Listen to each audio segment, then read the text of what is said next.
Hello दोस्तों। आज के इस लेसन में हम बात करेंगे रेडिकल एक्सिस के बारे में।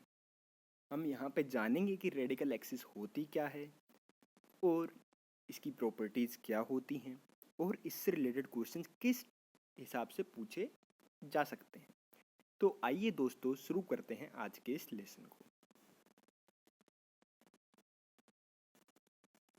तो दोस्तों अगर हम बात करें रेडिकल एक्सिस की, तो रेडिकल एक्सिस क्या है? Radical axis is a locus of a point tangents drawn from which to the two given circles are of equal length। तो मतलब हमारे पास जो रेडिकल एक्सिस है ये एक ऐसे पॉइंट का लोकस है जिससे अगर हम दो गिवन सर्किल पे टेंजेंट्स बनाएं तो उनकी लेंथ इक्वल आएगी। ठीक, तो दोस्तों हमने मान लिया कि हमारे पास वो दो सर्किल्स हैं S1 और S2, जहाँ पे S1 की इक्वेशन हमने बोल दी कि क्या है, x square plus y square plus 2g1x plus 2g2x sorry plus 2f1y plus c1 equals to 0।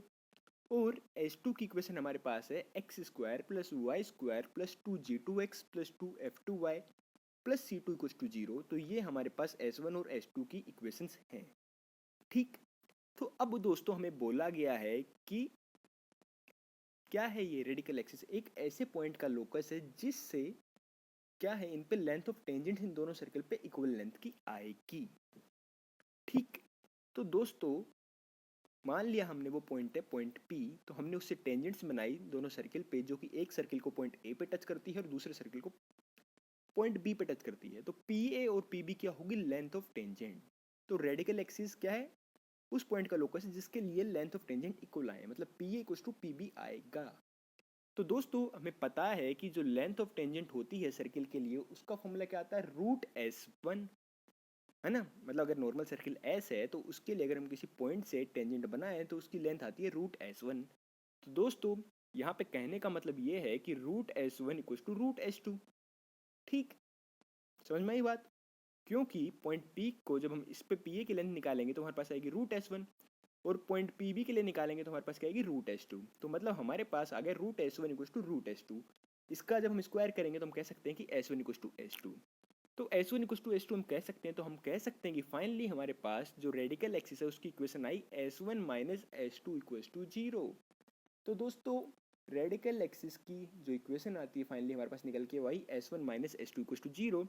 तो दोस्तों हमारे पास S1 ये है, S2 ये है, तो हम देख सकते हैं कि इनको जब हम एक दूसरे से सब्ट्रैक्ट करेंगे तो क्या होगा, ये एक्स स्क्वायर और वाई स्क्वायर वाला पार्ट तो कैंसिल हो जाएगा और हमें मिल जाएगा twice of g1 minus g2 into x plus twice of f1 minus f2 into y plus c1 minus c2 equals to 0। तो ये है रेडिकल एक्सिस के लिए कंडीशन।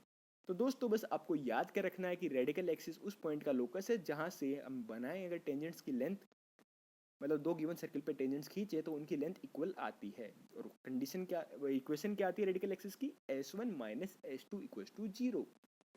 ठीक, तो दोस्तों आइए अब देखते हैं और इम्पोर्टेंट पॉइंट्स। दोस्तों हमारे पास यहाँ पे कुछ रिजल्ट्स निकल के आते हैं। अगर हम बात करें यहाँ पे पहले रिजल्ट की, तो पहला रिजल्ट हमारे पास for two concentric circles radical axis does not exist. Concentric circle मतलब जिनका सेंटर सेम हो। जैसे कि हम बात करें, ये अगर ये पॉइंट है, इसकी सेंटर लेते हुए दो सर्किल्स बनाए मतलब अलग अलग रेडियस के, तो ऐसे केसेस में रेडिकल एक्सिस एग्जिस्ट ही नहीं करेगी। ठीक, अच्छा, और अगर हम बात करें यहाँ पे इस दूसरे पॉइंट की, तो दूसरे पॉइंट में हमें क्या बोला गया है? Radical axis is always perpendicular to line joining the centre of the circle. ठीक, कि हमारे पास दो सर्किल्स थे C1 और C2, उसके लिए हमने रेडिकल एक्सिस का लोकस निकाला। तो रेडिकल एक्सिस के लिए लोकस आ गया हमारे पास S1 minus S2 equals to 0। तो ये लोकस ये क्या है, हमारे पास स्ट्रेट लाइन आ गई इस हिसाब की।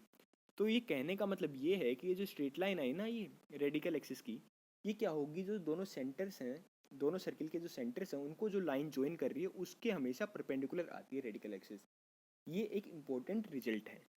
ठीक, तो दोस्तों अब हमें पता है कि क्या बोलते हैं, C1 और C2 का स्लोप तो हमें पता है।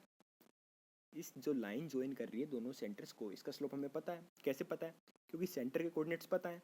सेंटर के कोऑर्डिनेट्स पता है तो हम आसानी से 2 पॉइंट फॉर्म का यूज करते हुए स्लोप निकाल सकते हैं। m क्या होता है? y2 minus y1 upon x2 minus x1। तो वहाँ से हमारे पास स्लोप आ गया।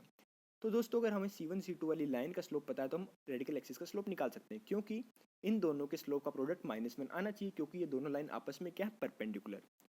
ठीक, तो हमारे पास एम ऑफ रेडिकल एक्सिस ये आता है। आप देखोगे जब आप उस करोगे इसके slope into m of radical axis को -1 करोगे तो आपके पास ये कंडीशन निकल के आ जाएगी। ठीक, तो मतलब आपको याद ये रखना है कि जो रेडिकल एक्सिस होती है वो जो दो सर्किल्स के सेंटर को जो लाइन ज्वाइन करती है उसके परपेंडिकुलर होती है।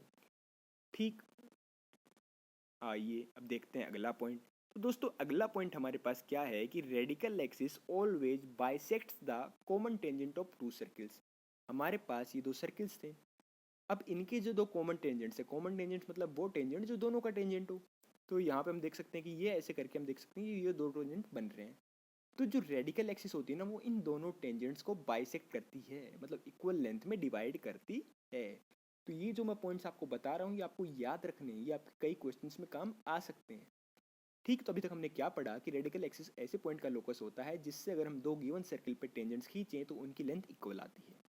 फिर हमने पढ़ा कि जो रेडिकल एक्सिस होती है वो दोनों सर्किल्स के सेंटर को जो लाइन ज्वाइन करती है उसके परपेंडिकुलर आती है। ठीक, और अब हमने ये देखा कि जो रेडिकल एक्सिस होती है वो क्या होती है, सर्किल्स के कॉमन टेंजेंट्स को बाइसेक्ट करती है। ठीक, तो ये एक इम्पोर्टेंट रिजल्ट था। आइए दोस्तों अब देखते हैं एक और इम्पोर्टेंट रिजल्ट यहाँ पे। तो दोस्तों अगर हम बात करें यहाँ पे तो हमें बोला गया है कि locus of centre of circle which cuts the two given circles orthogonally will be the radical axis of the given circles. तो दोस्तों हमसे कई बार क्वेश्चंस में बोला जाता है कि वो एक सर्किल है हमारा, वो दो गिवन सर्किल्स को ऑर्थोगोनल है, मतलब इस सर्किल के भी ऑर्थोगोनल है और उस सर्किल के भी ऑर्थोगोनल है।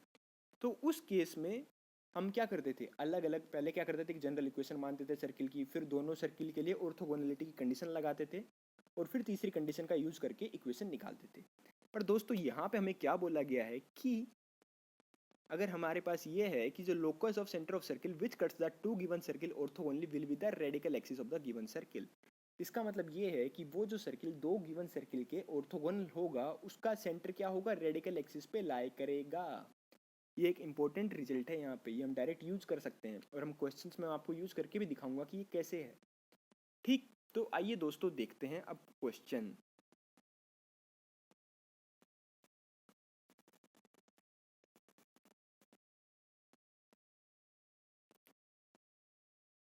तो दोस्तों आप देख सकते हो कि यहाँ पे हमें बोला गया है find the locus of centre of circle which cuts the circle x square plus y square equals to 4 and x square plus y square plus 5x minus 12y plus 25 equals to 0 orthogonally.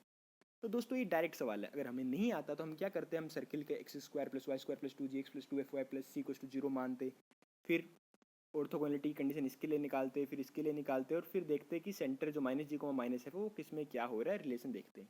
पर अभी हमने जो last point discuss किया वो क्या था कि ऐसा लोकस क्या होता है, लोकस ऑफ सेंटर क्या होता है, radical axis of the given circle.